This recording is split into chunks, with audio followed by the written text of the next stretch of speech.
the Quinn Marr Show. My next guest has spent years talking to Canadians. He's reminded us not to text during the movies, sold us furniture, pizza, coffee, sports broadcasts, and just about everything in between. If you've watched TV, gone to the movies, or listened to the radio in Canada over the last couple of decades, there's a pretty good chance you've heard his voice. Today, we finally get to meet the man behind the microphone. It's my pleasure to welcome to the Quinn Marr Show, Mike Pongracz. Mike, how's it going? That's awesome. Thank you.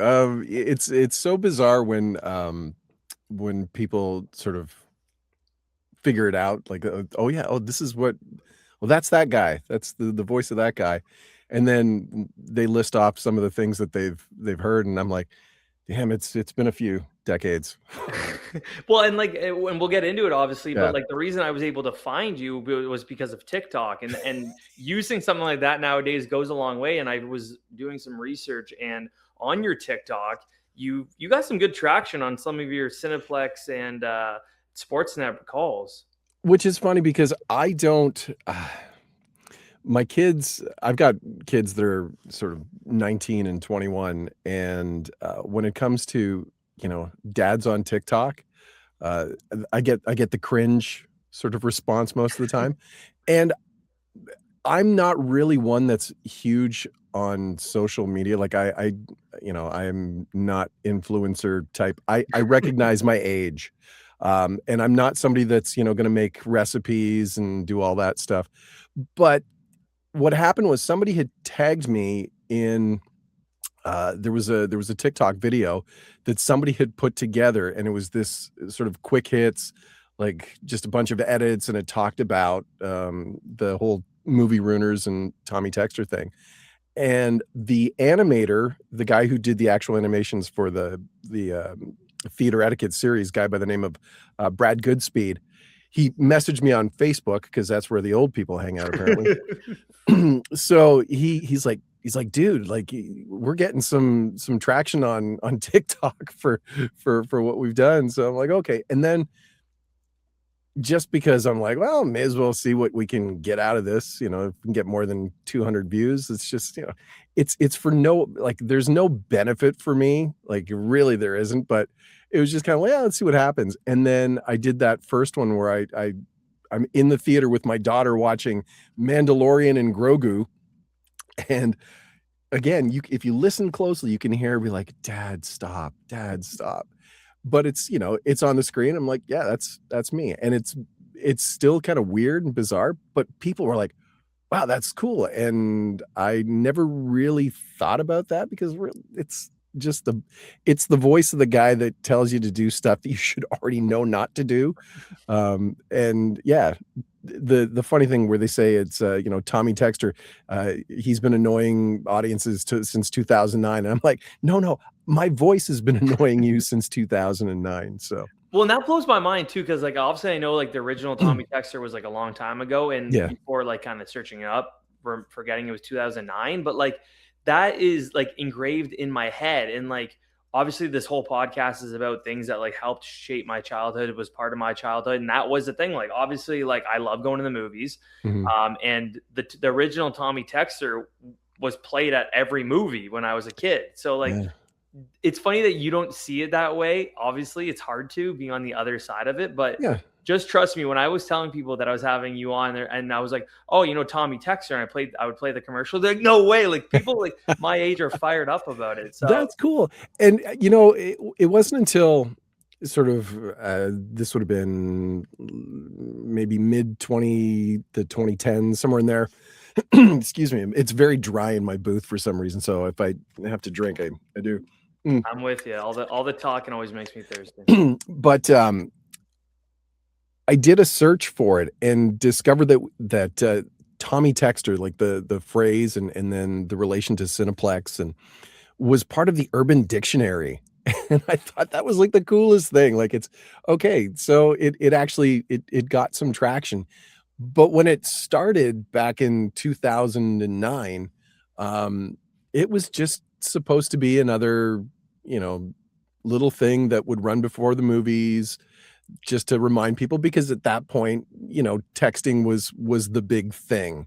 Mm-hmm. And then it took on a life of its own, added a few characters, and then it went away. I thought it went away, but apparently some smaller theaters across Canada still played them. This would have been 2016, 2017, maybe, that they had switched to doing a live action version of the Tommy Texter People, which was in theaters very briefly. And it was the brainchild of one of the original creators of the Theater Etiquette series, Rob Lazar. Amazing guy. And he did, it was like real people. There was a Tommy Texter, there was a Sally soundtrack, and it was like a group therapy session, like video that played. And it just, I don't know, I liked it. I thought it was cool. I mean, it sucked that I wasn't on it, but at the same time, I'm like, okay, it became enough of something that it sort of evolved into this next level. And I thought that was really cool. But, I guess to your point, some people, that's what they remember from, their childhood or their teen years, were the animations. It was different at the time. And it was almost like, quit nagging me. But there's something kind of endearing about it. And now, post COVID, when people are back in theaters, and it's taken on a whole new level. And I didn't realize how much sort of vitriol there was with moviegoers about people, the quote unquote movie ruiners, that it does strike a nerve. And people were saying like, oh, I'm so glad movie ruiners came back. And I'm so glad, you're talking about this again. I wish people would just turn off their phones and blah, blah, blah.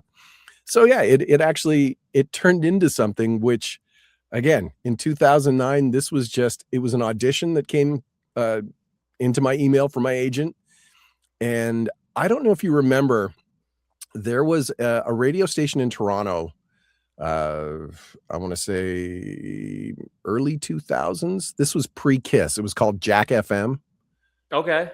And it was, the big thing was it played whatever it is, Jack FM. We play whatever we want.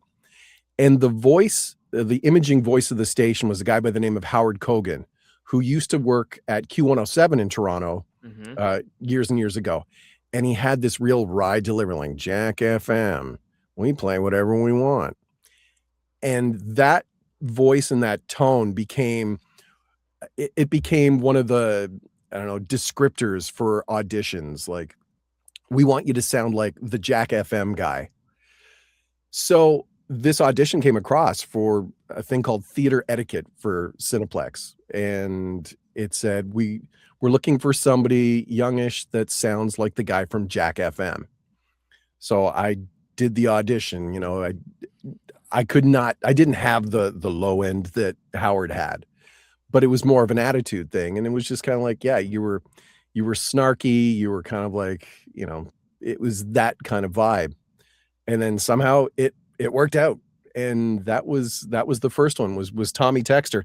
And in the TikTok, like I said, this is it. This is the original script that they sent out. And, they're at that point, they still didn't have everything, finalized. They just wanted to try a bunch of different things out. So yeah, some of the lines are different, and we did a bunch of takes, and then they cut it together, and that was the original. That's so cool. Then it took on a life of its own, and they added Sally soundtrack and Susie Seatkicker, and finally Harvey Hogger was the last one of the original four. And and it became it's with what I do, like with most voice actors, yeah, obviously nobody knows who the guy is behind it unless you're like a super famous, Hollywood A-lister or Canadian A-lister. You don't know who the voices are, and most people don't really care. But which is fine, you get it. But when people would ask me what I did for a living, and I'd say, oh, I'm a voice guy, and they're like, oh, what have we heard you in? And I'd be like, I'd ramble off like, oh, I don't know, I've done commercials for this and this, and it's kind of like, oh, that's nice. And then as soon as I would say, I'm also the guy that tells you to turn off your cell phone at the movies, and it was like, oh, you're the Tommy Texter. I'm like, yes, I'm the Tommy Texter guy. So that became like the calling card. That's like, if people wanted to know what I did, where have I heard you? It became the universal like answer. And that's exactly like what I was saying. Like when I was telling my wife, or I told my parents, I told a couple of my buddies, etc. Like they're like, "Oh, that guy, like the Tommy Texter, like that's so sick." And we were actually at the movies, I don't know, 2 weeks ago, and the movie Ruiners came up, and my wife was by. She goes, "You talking to him soon?" I was like, "I know."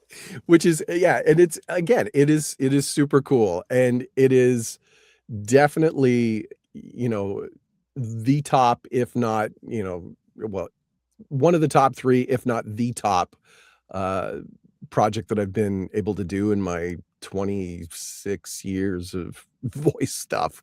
So cool. So yeah, it's neat to have that. And I love the fact that it's still got some life, and it's got, a new group of people that hopefully, aside from like just the nostalgia part of it, start listening, Following the rules, yeah.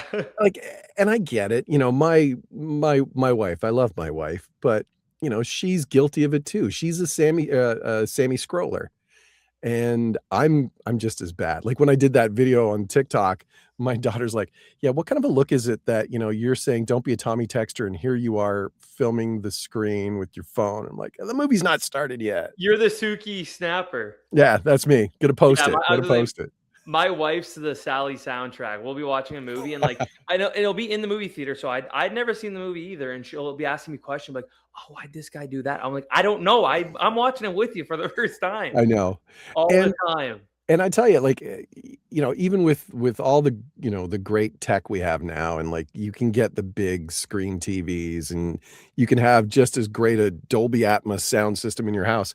There's still something about going to the movies. And if anything, it's the popcorn.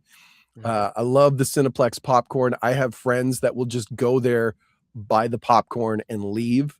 But yeah, it's the movie experience, and to be a part of that still now, like, it is very cool, and I'm grateful for it. Absolutely. It's just, it's surreal sometimes. And yeah, like I don't think too much about it. Like it's a joke when I go with my daughter or my son, and it comes on, and then I'll be like, and they're like, enough. They start rolling their eyes. But when they were kids, like my daughter, when she was younger, she would ramble off, the pre-show intro stuff, just because it wasn't just the Tommy Texter stuff. I did a lot of stuff for Cineplex's pre-show back in the day. When I don't know if you remember Tanner Zipchen. Yes, yeah, he did. Yeah, 100%. He was like the on-screen host for a number of years. And I would do a lot of the other stuff, like the video ads, like for Cineclub. Well, Cineclub was later, but like Super Ticket, yeah. Oh wow, that's taking me back. But stuff like that. So, and the Cineplex store, like the movie rental store that they used to have. So I'd be all over the pre-show, which was neat. And yeah, my daughter would like ramble stuff off. Now the only joke that we have is the popcorn, the little popcorn men, the little kernels, or little the kernels, yeah. We always joke, this would make a great movie. So whenever that comes on, I'd be like, you know what, Jules, this would make a great movie. And it's just like an inside joke. But I'm a big fan of the pre-show for obvious reasons. But like I said, an even bigger fan of just going to the movies. And I'm glad that people are going back, and hopefully with some of the great stuff that's coming out, the Odyssey's coming out, Spider-Man, like some big blockbuster movies. Hopefully more and more people sort of, take the time and go out again, because it's fun. I love the movies so much. And like, I've talked about this with my wife because she's in the same boat, but like, I'm so afraid of like the movies being like movie theater being phased out. Yeah. Sometime soon.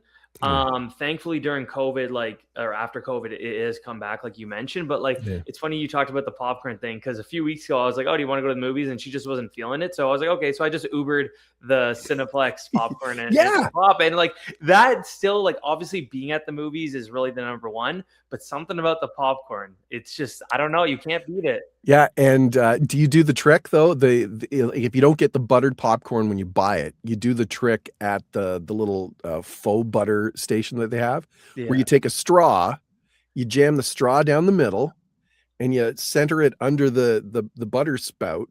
And you pour it in, and you pull the straw out slowly so that you get butter all the way through. No, that's a great idea. See, my wife doesn't like the extra butter on top like that. Like what she likes to do, and I'm a culprit of it now, is we get the snack, like the Reese's or the Snickers, whatever it is, like the Yeah. little ones, and we put it in the popcorn. Oh, Yeah. okay. Okay. Yeah. Yeah. So there's See, a little hack for you. I'm not, as you age, it's not easy to consume as many of those kind of calories. But although the faux butter, I'm sure, is not any better. But yeah, people will look at me and like they're like, "What are you doing?" I'm like, "I'm trying to get butter further down so that when I get down there, I have butter still." And That's good. it's I a love crazy straw that. hack. So there you go. For anybody that goes to the movies now, if you want butter all the way through the package, you get a straw, you jam it down the middle, and you slowly bring it up and as you're pouring it. But don't put too much butter because it starts soaking through the bottom of the bag, which I learned one time, and I had this big honking grease stain on my pants that, yeah. Anyway, I'm gonna use that lesson in a learned. couple of weeks because I'm gonna go see Jackass with one of my buddies. Oh, I can't wait for And that. that's definitely not a movie my wife finds funny, the stupid humor. So Yeah, I'll be able to use the butter then. So I'm do it, definitely gonna man. do that. Do it. So hold the thought on Cineplex and just movies Yeah. in general because I do have more on that. But I want to go back just to like honestly you growing up and like your life in general because Okay. I mentioned this before, but you're really good at like not having a lot of personal things out there. So I want to be the one to bring this out to the public. So for you, you grew up in Stouffville, I grew up in Stouffville, yeah. and And you and I a few weeks ago talked about we were kind of talking about hockey and stuff. yeah. So I know you're a fan, but did you play it growing up too? No, I was a ball player. I played, Okay. so when in Stouffville, I used to play fastball, which is like, I think it's still I think there's still men's leagues around, but Mhm. back in the day, we didn't have like an actual overhand hardball baseball team in Stouffville when I was a kid. We just had a lot of fastball, which is windmill pitching for those that don't know. Um, so I played fastball through, my early, late public school into high school. Uh, I lived near a lake. Obviously, I lived like Musselman's Lake was, where I grew up, and there was like two lakes. There was the Musselman's Lake, and there was Shalimar, which is a little smaller lake that would freeze up, and we would play hockey. I couldn't skate to save my life as a kid.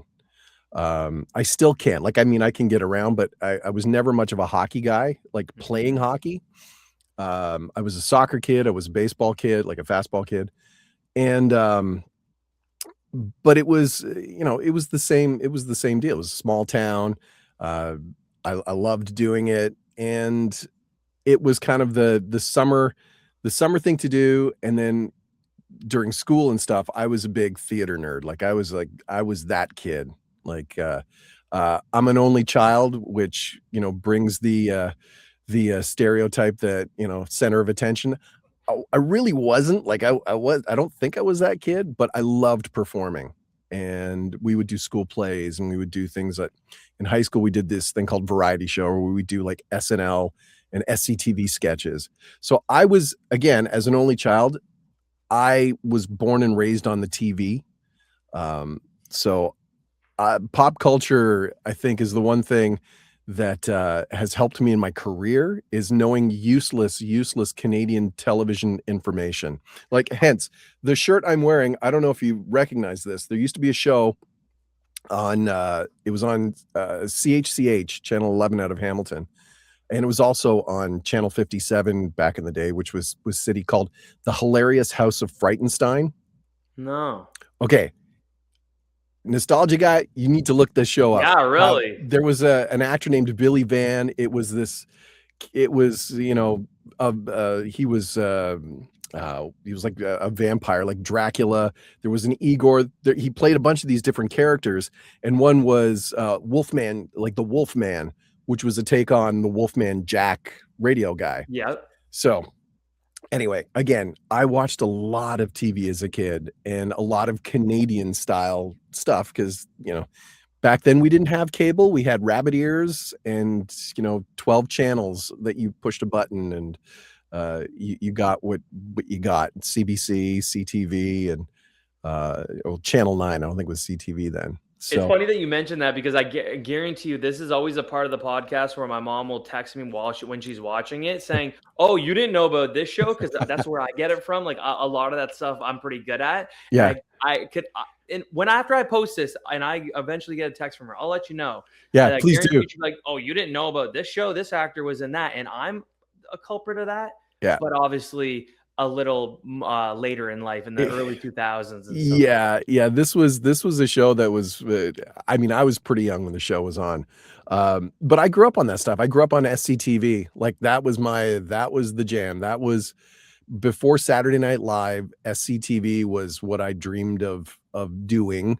In high school, I one of our variety shows. I played Martin Short's character Ed Grimley, which I look back now and I think that was the key. There was that was in grade 11. In grade 10 I played a one half of Hans and Franz, which were these two guys on Saturday Night Live. They're like Arnold Schwarzenegger, pump you up kind of guys.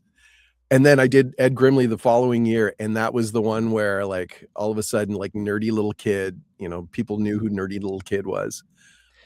So yeah, that's the stuff that I grew up on, and that I think sort of were the beginning blocks of what I was going to do. Like I would have loved to have been an actor, but unfortunately I was very I was too rational to be an actor, because in my mind I'm like, oh, I'd love to do this, and then the other half of me saying, yeah, but you're never going to make a living in it because it's such a long shot. So That's interesting though, that like it sounds like you were a bit more reserved of a kid, like you were saying, but like the fact that you're doing like variety show, like more improv stuff makes me think the opposite at the same time. Because like when I was a kid, I always wanted to be an actor so bad, but the one thing that I hated doing was the improvising. Like in drama class, that was the one thing I just despised. I was like, give me a script. Maybe I could veer off a little bit, but like the improvising thing I hated. I loved it. Didn't matter what it was. If I Really? was in front of a crowd, I just felt comfortable on stage, or I felt comfortable.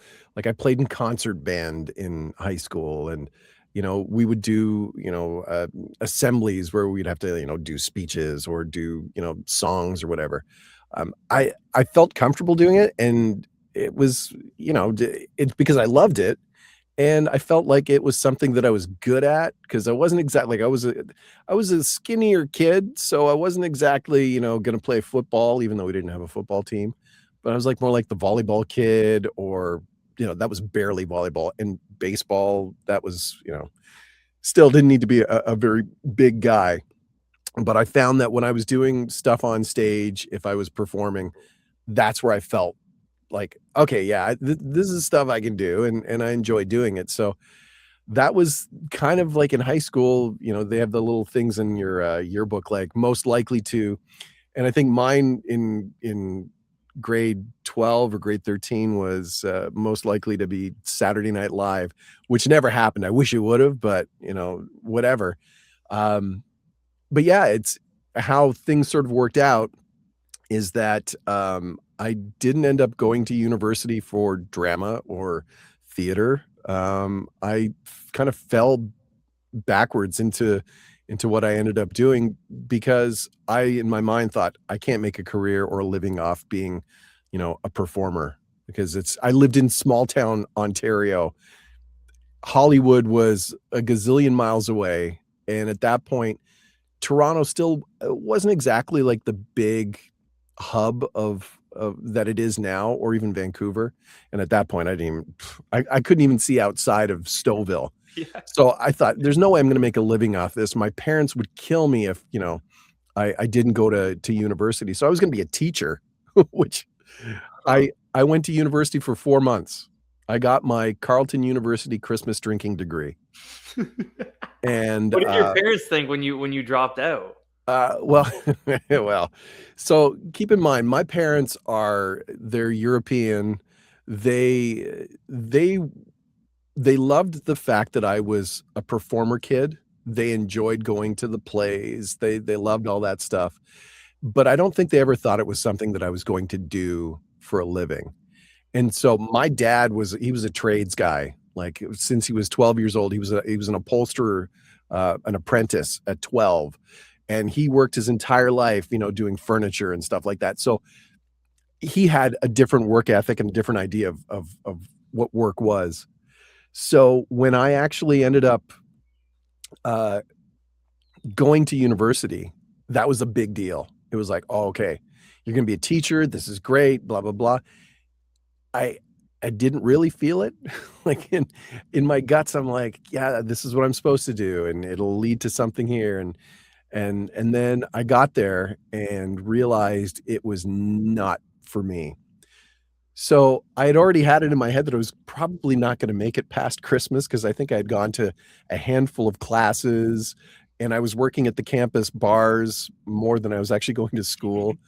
So, I came home at Thanksgiving, and one of my, close friends from high school, this girl, Tiff, she was going to Humber College for radio broadcasting.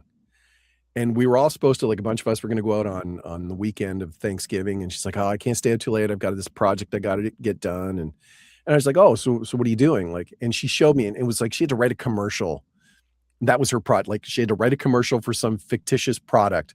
I'm like, "This is what you do?" She's like, "Oh, yeah," and, like, we've got, like, on-air shows, and we make, like, these radio plays and stuff, and I'm like, "Okay, tell me more." So after that weekend, she's like, "Well, why don't you come out to the school? I'll show you around. I'll introduce you to the program coordinator, and maybe it's something maybe that's what you want to do." So I went out to Humber. I did a tour. I met the program coordinator, this guy, Joe Andrews, amazing, amazing guy. And I'm like, this is where I should be. Like, this is as close to doing what I originally wanted to do, but still probably have decent job prospects Hmm. when it's done. So I applied uh, the sort of spring after that Christmas that I dropped out of university, um, and I got accepted. And that following fall, which would be the fall of '94, I went to Humber and did a 2-year um, radio broadcasting college degree type thing, and it was amazing. Like, it was I got to I got to sort of figure out how to be on the air, and I got to get that creative outlet, and I worked with, I met some amazing people there, which we'll probably talk about. I don't know if you've done any research on my IMDb or anything you did find, because my footprint is pretty small, but Hmm. one of my close friends from college ultimately turned out to be a pretty big deal. And again, later on, it sort of fulfilled one of my high school dreams type thing. So, yeah, I did the 2 years at radio, and then I started a radio career up in, I thought I grew up in a small town. I went to an even smaller town, which is Elliott Lake, Ontario. Yep, that's Which pretty small. Yeah, so that's, for those that don't know, that's halfway between Sault Ste. Marie and Sudbury, and it used to be an old mining town that turned into a retirement community. And I went there to do my 2-month internship, in my last year of college, and because a good friend of mine from high school had been living up there, working he was like the superintendent of the golf course, and I'd gone up to visit him the summer before, and I heard this crappy radio station. I'm like, blustery, like, I'm gonna go and I'm gonna make this radio station sound good because they're probably all old and they suck. And so I ended up going up there and doing, 2 months of an internship that turned into a year and a half of me living up there and working at the radio station, and sort of cutting my teeth doing, like, everything. I was mostly a producer, so I would produce commercials. I would record the morning guy. And back then at that point, we didn't have computers really. It was all still analog equipment. So reel-to-reel machines and CD players and record players that you would, work on. And the boards were these monstrous boards with big dial pots, no faders, no, it was very, again, I'm dating myself here as to when I started, but it was amazing. I got to do everything. And I think, that was again, a thing that stuff that I learned there helped me further on into what I'm doing now, because I was a kid that did not have a big boomy radio voice. I still don't. But back then in the late '90s, I used to make the joke that most of the jocks, they would carry their testicles in a bag beside them because they were just so big and boomy. So I learned quickly on, I'm not that guy. So I became the sort of the sidekick or the alternate voice, like I could do some accents and do some funny voices, and the salespeople loved it because clients were like, well, we don't want Bob on this commercial too because he's on the other competing commercial, and well, we got this young kid and he can do this, and like, oh, okay, sure. So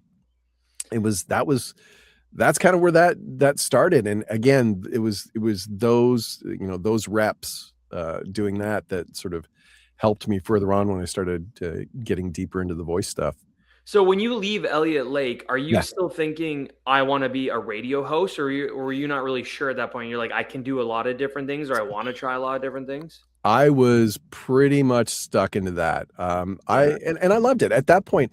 Again, it was my first gig out of college, and I was all in. Like it was again getting to be creative, getting to do some of the stuff that I used to do as a kid. Like I used to have like a little mini cassette recorder that I would record top 5 countdown shows. I'd have like one tape recorder with the music, and I'd have one recording it, and I would do like the number 5, here's Bruce Springsteen Dancing in the Dark, and I'd play on this one. And so I was doing this for real and getting paid, like horribly, but getting paid.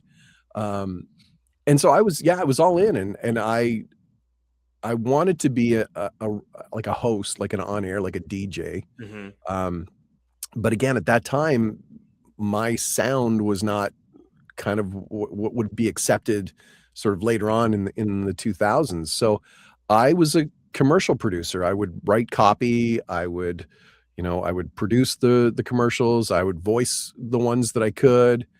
And I just, I loved it. It was great. And then I left Elliott Lake because I couldn't stay there anymore. It was time to move on and to get a new, sort of to take it to the next level.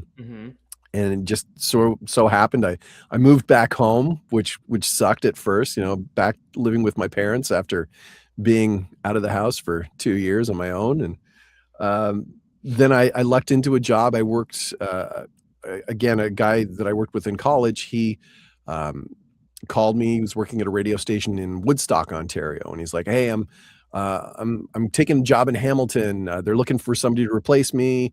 You should throw your hat in. I'm like, oh, okay. So I applied and ended up getting hired in Woodstock and worked as a commercial producer there. And then that guy left his job in Hamilton, went to Toronto, and I took his job in Hamilton. And I worked there for a bunch of years. And again, doing some producing and copywriting. And then, I bounced around the station. I was producing the morning show in Hamilton for a number of years, which was cool and sucked getting up at like 4 a.m.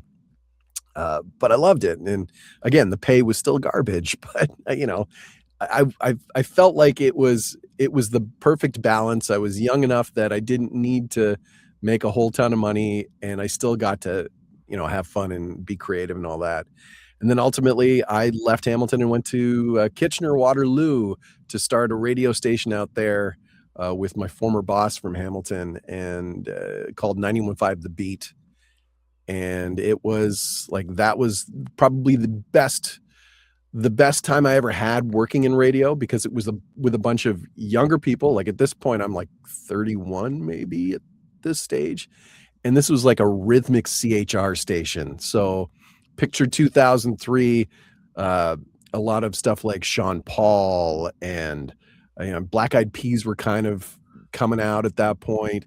It was that sort of dirty South rap vibe. And I'm coming from like adult contemporary, like Elton John, Celine Dion type thing. So I was clearly out of my element, but I was a commercial producer, and my former boss brought me in to be the creative director and be the assistant program director. And it was a great opportunity. But the people that I got to work with, though, at that time were just sort of starting out their careers. And the people that I worked with went on to have amazing careers. Mocha from the Roz and Mocha show was the afternoon dude. Like, he was the evening guy first in the afternoon. Like one of my closest friends. and I had just a blast during that time period because we were young. Nobody gave us a chance. We were kind of like the sort of the redheaded stepchild of radio and KW. We could do what we wanted. We did crazy stuff, but it was so much fun. And that's where I met a guy by the name of Jason Laborde, who was one of our morning guys that we had. He also went by the name of Axel on like the Energy Radio days. Anyway, he would come in after his show. Him and his co-host Adele would come in, and I would record their promos for the next day. So like, hey, it's AJ and Adele. We're gonna do such and such tomorrow. And then he would record his commercial stuff for the day. And one morning he just asked me, he's like, hey man, like, do you ever think of like doing this for like for real, like getting an agent? I'm like, and I was so dumb. I'm like, what do you mean? He's like getting an agent, like, you know, getting auditions, doing commercials. And I'm like, I didn't even realize that was a thing. So he introduced me to my first agent, and I sent them a demo CD, because back then you would burn CDs to send to the agencies. And they, you know, after 9 months, I say like it's almost like a birth. 9 months later, I was given a contract to join the roster, and that's when I started my voiceover sort of side hustle. All because, you know, he was like, hey man, do you ever think of doing this for real? Like, I didn't know it was a thing. He's like, well, here's a name. So he gave me a cool opportunity, like, you know, just say, I'll put in a good word for you. Amazing. And that was off to the races at that point. Wow. So what kind of commercials and like promos and stuff did you start doing after that? Like, obviously, like we know now you're doing the Sportsnet, Tim Hortons, Cineplex, etc. Oh, but man. like, I'm sure the names, the brands weren't like that back then. So back then, it's funny. That was also at a time where Much Music was still around. And that was during a boom period where reality television shows were a big deal because they were cheap to make, and it was, you know, easy content. And a lot of those shows would have narrators that they would, you know, just be the faceless voice that would, you know, connect different scenes together.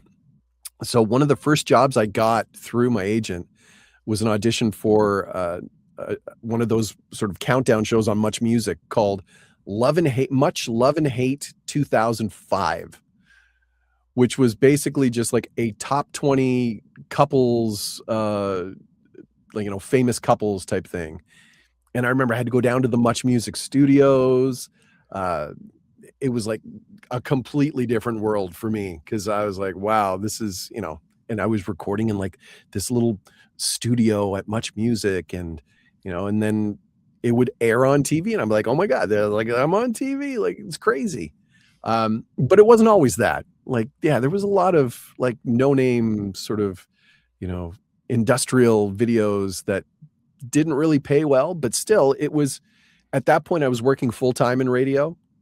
So I didn't have a whole lot of time during the day to, you know, pack up and go to Toronto to do stuff, because back then the technology still wasn't where it is now. Like, when I first started, most auditions you could do remotely and send MP3s in, but a lot of the casting directors still had you go into the studios, and you would go downtown and you would sign in on a sheet, and they would give you a script, you know, the audition script, and you would stand in a room with about 15 or 20 other hopefuls waiting for your time to go in.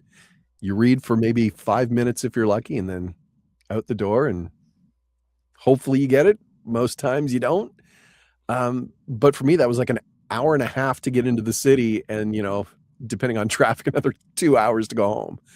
So it was challenging with a full-time job to do that. But I would work after I came home. I would try and do as much as I could before work, type thing. So I was trying to balance, you know, this thing that had some promise with steady paycheck and benefits, because I was a newly married guy with son on the way type thing. So I couldn't get too crazy with it. But yeah, the jobs weren't, they were few and far between originally, but, one thing leads to another. And back then, when you would go from different studios to different studios, you would meet the people and they would get to know you. And so that when the next audition came up, they'd be like, oh, hey, I remember him. He was efficient. He was good. Nice guy. No ego. Yeah, let's use him. So back then you could still sort of build a career on, word of mouth and shaking hands and kissing babies type deal. So would it depend on the brand of like how much leeway they would give you to go, like, let's say off script, or just kind of change a little bit of how they wanted? I was wised up to that fairly early, because because I came from a copywriting background, and again, I was pretty young still and green in the business, that I still had it in my head that like, oh yeah, I know better than, this ad agency person that's probably been doing this for way longer and makes way more money, that I would sort of offer suggestions, or I'd be like, hey, what do you think about this? What do you think about this? And then I got pulled aside once by one of the directors, and she was very, very nice about it. And she's like, hey, I just a little bit of advice, just read what you have on the script. If they want something else, they'll tell you. And it's okay to maybe suggest maybe like an option, but she's like, just you're here to read what they did. And I got it. And it made a lot of sense. I coming from radio, it's weird. You were always having to perform to what the program director wanted you to do. Like you always had somebody that'd be like, don't do this. And radio has always been sort of a rebellious thing. Like, yeah, screw you. I know what works. I'm going to do it my way. And there's always this like butting of heads. And when I realized, and when I sort of, it dawned on me, hey man, I will say this how many different ways you want. I will smile because I'm just here to do, I want to make you happy. Like I have no real personal stake in this, other than like the performance. So if you want me to say this way, I will say it your way. There's some funny outtake bloopers on the internet you can probably find still of William Shatner in a recording studio, and somebody's trying to give him a line read, and he just gets a no, don't tell me how to say this, don't tell me. Jack Palance. Did you ever see the movie what's it called now? It's with Billy Crystal. Anyway, look up Jack Palance. There's a very famous blooper of him doing a commercial, and I guess some rookie agency person is telling him how to say it, and he's a veteran actor, and he's like, don't tell me how to say. Don't tell me what you want. You love everything, but that's loving nothing. And I'm like, okay, that's the guy I don't want to be. So I'm going to take the advice that you gave me, and I'm just going to, I will read however you want. I will do it to the best of my ability. Sometimes you would get directors that were like, hey, do you got another take on this? I'm like, yeah. And that's where it pays to have those sort of improv skills. When people ask me like, what's a good thing if I want to be in voice, what's a good thing to learn? I'm like, take improv classes. Like having a great voice, yeah, it can be a benefit. Doesn't mean anything. Like I am proof you do not need a great voice to have a career. Have acting ability, and improv is the best thing you can do. To be able to think on your feet, to be able to, when you're in a recording session and it's you in this little booth, and there's a big glass wall, and there's usually an engineer, and there's the voice director, and then there is a wall of agency execs and clients that are not really paying attention. They're all on their phones, but they're all there for the free food.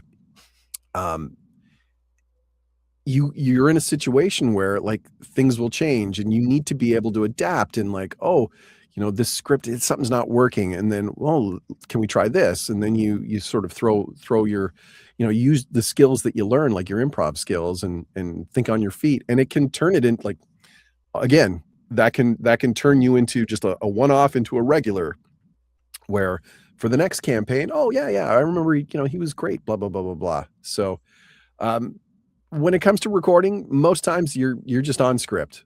You're on script. What I find interesting is that, like, if you listen to your promos on Sportsnet or the Mhm. Tim Hortons commercials, Leon's, old East Side Marios, etc., Yeah. obviously you're doing them in a different way, but like, and it's your voice obviously in each one. How are you doing them differently? Because like, are they asking you to say it in a certain way? I know we just talked about like saying the Yeah. actual words, but like, how are you differentiating how you say something?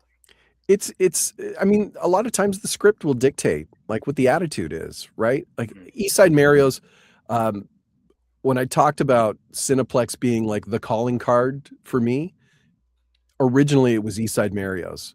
Like that was a gig, that was one of the first real like cool uh notable gigs that I got that I was like, "Oh, now I can actually like tell people what I do because they'll know." Was when East Side Mario's, they had stopped doing the whole "Hey, bada boom, bada bing" for a bunch of years in the 2000s, and then, they brought it back and had a big casting call, and I remembered the old one, and I just went into it with the same sort of attitude that, I remembered as a kid, and it was just like, "East Side Mario, hey, bada boom, bada bing," like, and East Side Mario's, kids eat for free type deal.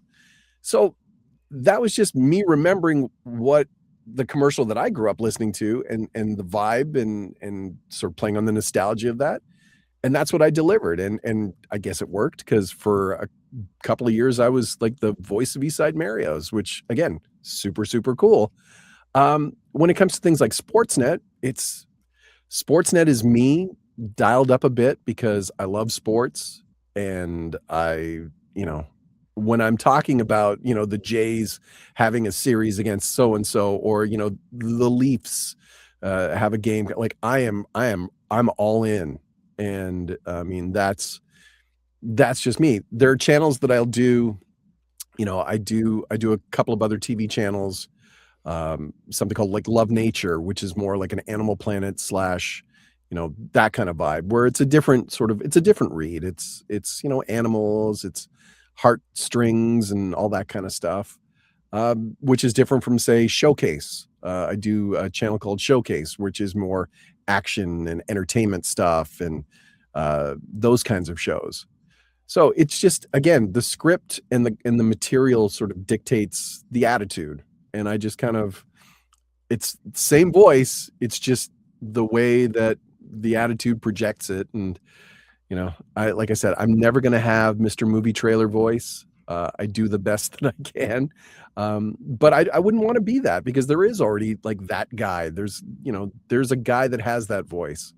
Um, I'm the only guy that sounds like me, although I have doppelgangers apparently because there's a guy that does a Bounty commercial that I swear could have been me, but people have asked. I'm like, no, that ain't me.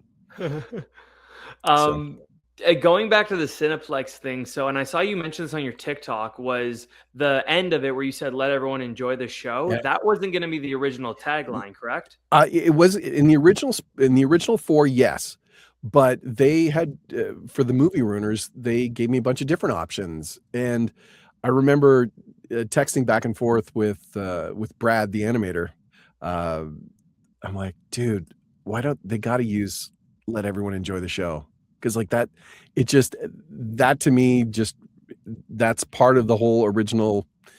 It's part of the original, and I get sometimes branding they want to change things because for a long time Cineplex talked about being an escape, which amazing, but it just doesn't have the same, it doesn't suit the same nostalgia.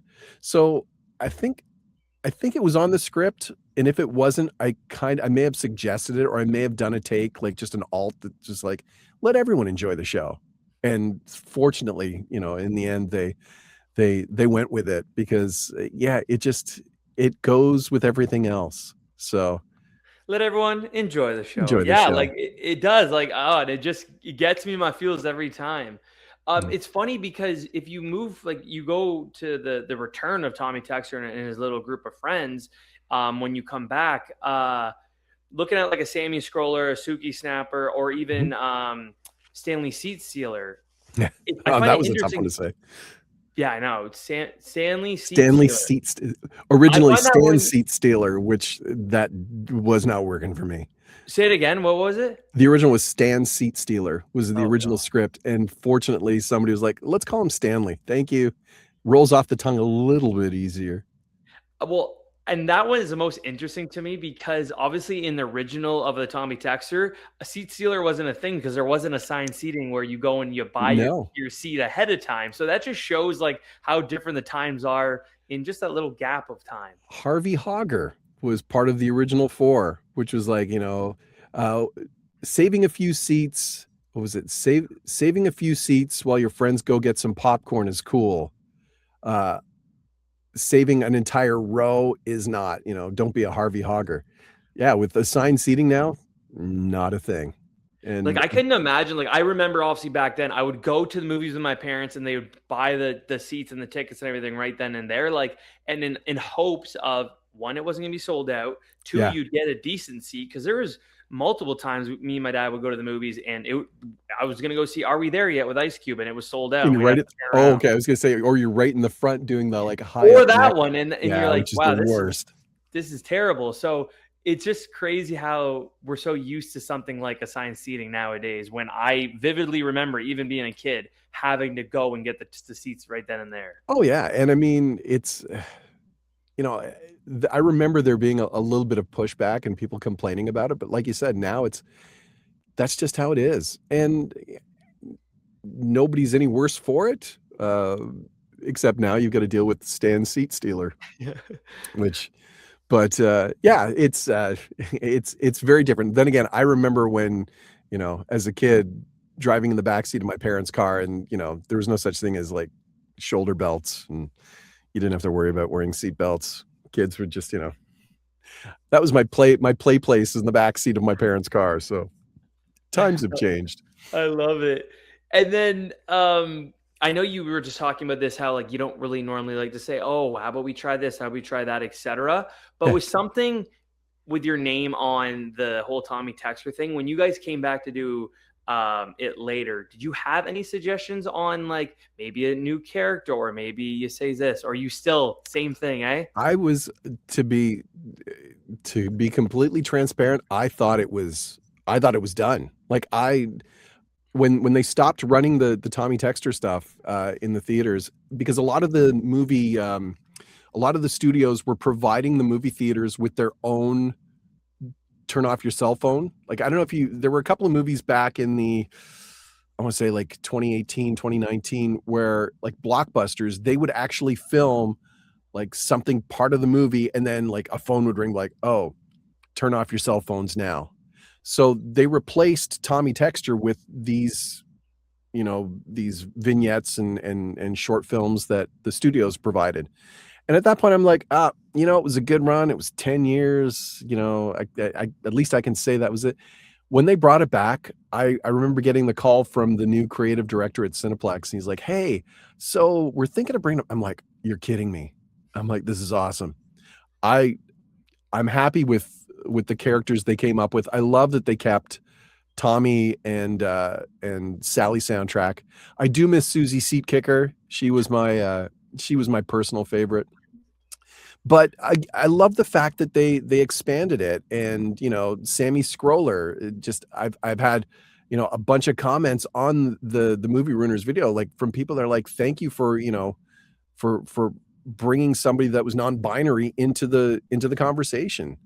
And again, I think just the fact that the characters, people can relate, maybe not in a good way, with the scrolling stuff, but it shows that, it's relatable. Like we're not making stuff up. There definitely is somebody that is Tommy Texter that is doing it in the theater, and still, no matter how many times we say it. So I was just happy that it was coming back, and again, selfishly, I'm happy that they asked me to come back and do it. It would have been really painful to have seen it come back on the screen with a different voice, and it's like, I wish but it was me.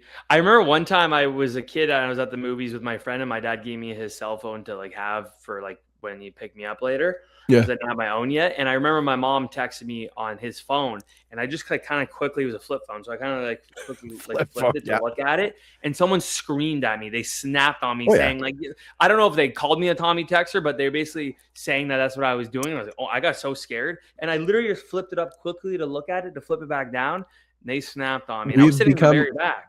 We've become a society that we can't, like, it's hard to go 30 seconds without checking the phone. It's become, it's like an all-time fidget spinner now. Like it's something to do, which sucks. But again, I think the fact that people are calling people out on it now shows that the theater etiquette series actually it did strike a nerve.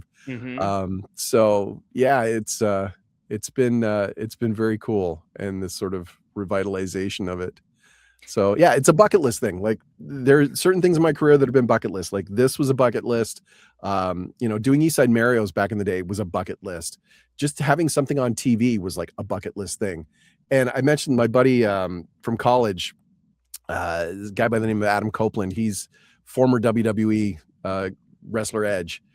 Years later, because we've been tight friends since college, and he did a TV show for the WWE network years ago with his old tag team partner, and asked me to come be a writer on it. Which, again, that was, you talk about things that to sort of fulfill that creative thing, and things that I never thought I would get to do.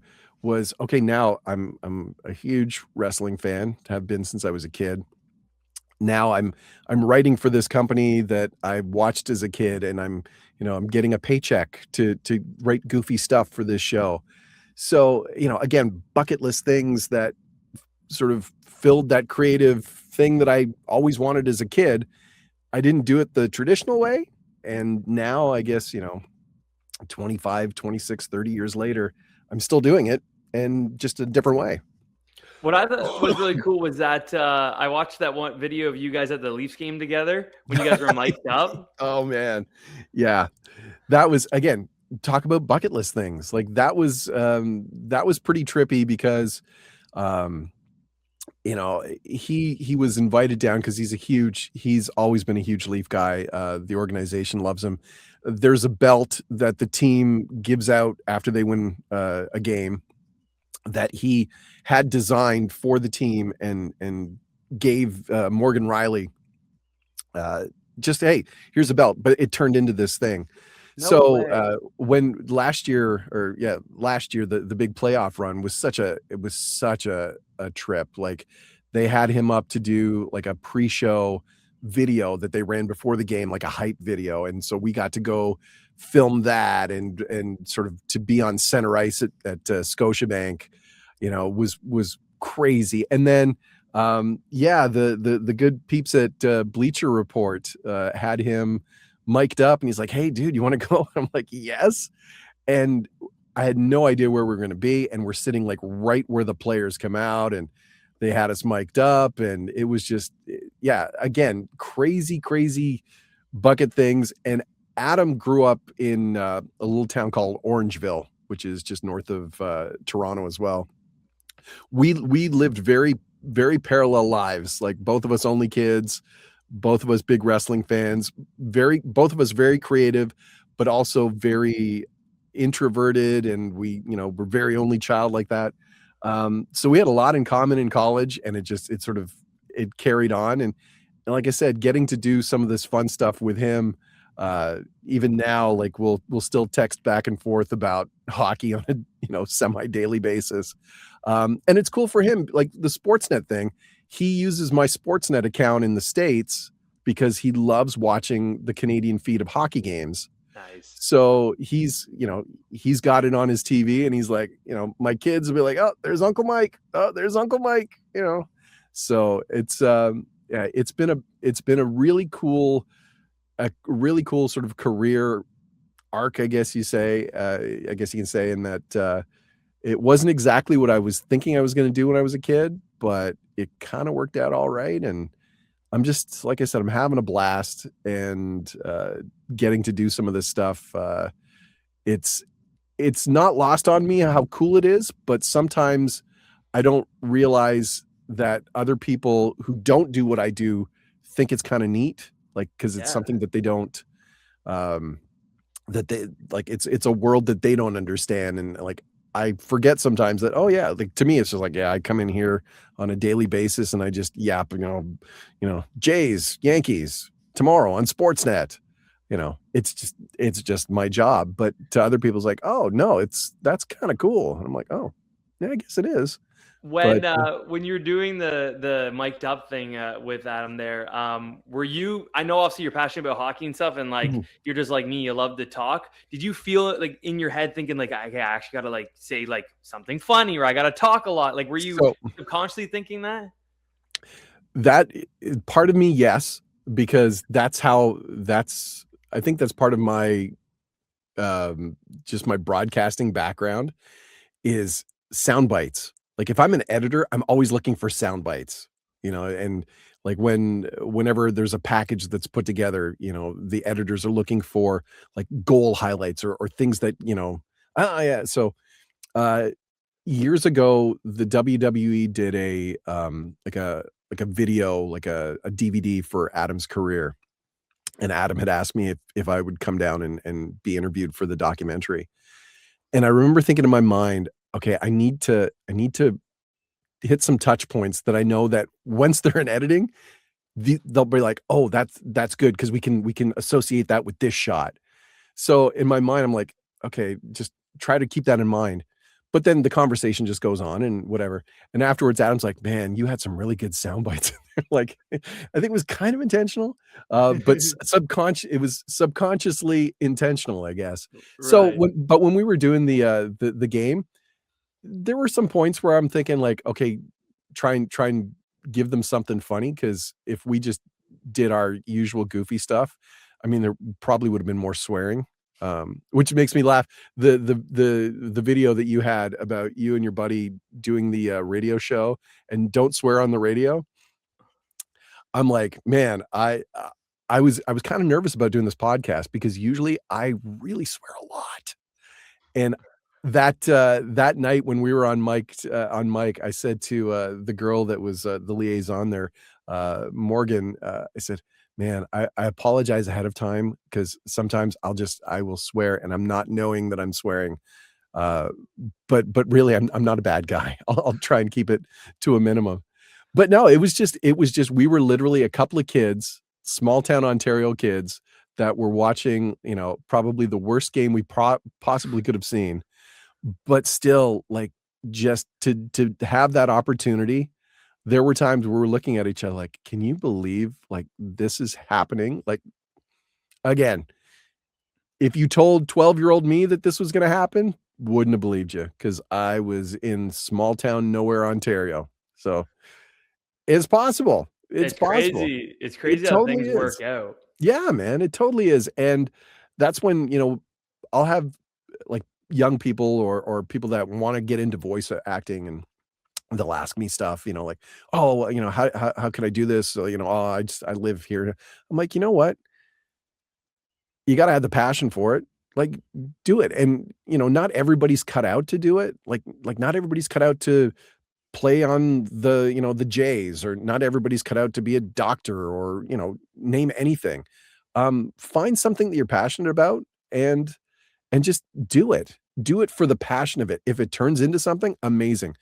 I started voiceover, in 2000, well, officially with an agent in 2004. I had no preconceived notions. At the time, I'm like, this is gas money. Like this, I'm making g- not great money in radio. This is like bonus. This is gravy.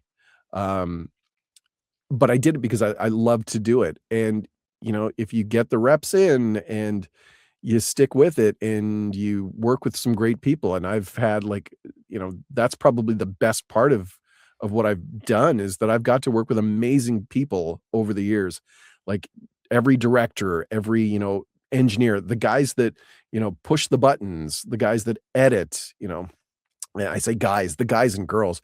The girl that I work with on Sportsnet 590, like I do the imaging for the radio network as well. Um, it some of the best fun that I have is doing the Blue Jays when they start their season, they have this big intro opening type thing, and she gets me to read like the script, and when I hear it on the radio, I'm like, oh man, that is so good. Like even I back in my day when I was producing, I couldn't do anything this good. So I love working with like-minded creative people. I love people that are passionate about what they do, and I love the fact that you do this, like the passion that you have for podcasting and for just, you know, tapping into things that you thought were cool as a kid, and now you get to talk about them and have people sort of listen in on the conversation. That's amazing. Like that's the kind of stuff that I'm like, yeah, like do that. Like Hmm. instead of like, you know, if you got a day job, great. I mean, sometimes the day job it pays so that you can do the fun stuff. And I've always said that, like, you know, I I I love what I do, but it's not me. Like this isn't my identity. Like you know, I I'm probably in the voiceover community. I'm very personable. I'm a nice guy, but I'm if I worked at Tim Hortons, I would not want a donut at the end of my shift. So at the end of the day, when I'm done voiceover work, I love what I do. I love it, passion, but I got a family, I got hobbies, I got interests, you know. I'm just, this is what I do, but it's not me. Like it doesn't define me. So 100%. find your passion, man. And it seems like you found a passion in this, and I think that's great. I appreciate that. A No. couple more things for you. Yeah. Just because obviously it's just so like I don't know, it is really taken over the world the last couple of years, and I'm guilty of it and using it probably Mm, for stupid things. But is I know AI? where you're going with this. Yeah. So in this AI space, and like obviously what you do for a living, Yep. what are your thoughts on it? And are you worried? Um, so I'm I'm not worried per se, and not for like I'm worried, but for not the reasons you would think. Like, yeah, I've definitely seen it over the last couple of years that certain um, parts of the industry that I'm in have been affected, like things like e-learning, corporate sort of explainer videos they call them. Just it's a product demonstration video. A lot of these types of projects have been, there's been a steady decline, uh, thanks to, places like 11 Labs that can offer up these AI, these AI models or whatever, Hmm. pop the script in. Um, for what for what I do, like my primary stuff is, yeah, I do a lot of TV promo, I do some radio promo, commercial work. Uh, I think I'll probably be one of the last to feel the effects of AI because I think there's still a certain human quality and a certain uh, human element to what we do in those spaces that you just like it's not there yet. And it's a lot closer than like I think back to, mid 2000s when text to speech on Microsoft Windows was like it sounded like Bill Gates or not Bill Gates, Stephen Hawking. Dude, Like, yeah, just really bad, that kind of text to speech. Now it's pretty good, but I think the other part of it is as easy as it is for um using AI to get like you throw a script in and here comes this audio file. It sounds okay. It's but then you got to go in and you got to tweak it and you got to smooth it out. You have to make it sound more human than it is. And I just don't think that the time uh that the savings are the benefit over the time spent for like the editors or the producers having to tweak it. yeah. I know there are some big companies in Canada, media companies that are testing this for one reason or another, whether it's for streamlining and cost measures. But I do know that some people that I'm friends with that have worked with this stuff still say like it took 90 minutes to get, something that I could have done in less than 5 minutes with a real voice. Right. So, am I worried? Yeah, but I'm worried for the other things. I'm worried for, data centers. I'm worried for um, the footprint that AI will leave from sort of an ecological standpoint. Like, there's a lot of stuff that's still unknown. I hate AI for what it's doing for the home computer user. Like buying RAM and hard drives now, it's not a hobbyist thing anymore because nobody can afford it because it's all Mhm. going to AI data centers. Um, but with AI, I think the big thing is it's, protecting your identity and your voice print. That scares me the most is that there's enough material out there of me, um, that somebody can easily just throw it into, you know, a local learning machine and spit out a voice that kind of sounds like me. Like I have an 11 labs that I've built myself that I have my own control over, for more or less just for testing purposes, just to see. So I know what's going on, and it's pretty close. Like I've played some samples to some family, and they're like, "Holy crap!" I'm like, "Yeah, it's getting there." Um, that worries me, and that there's not a lot of legislation in ownership of that voice because I have voiceover friends who have had their voices stolen and used without their permission. I've had friends in the voiceover community, uh, a famous, one of the famous not lawsuits. I don't know if it was a lawsuit, but it was a thing.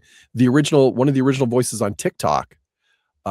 She found out that her voice was the female voice, and she had no idea Wow. because she had done a project for an e-learning company years ago.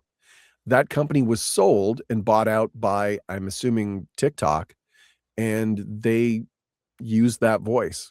And she had no real discourse. I think something happened. Like I think it was settled because now the new voice of TikTok is a girl I used to work with in Kitchener at 91.5 The Beat, and she's the TikTok voice, which is Wow. super crazy.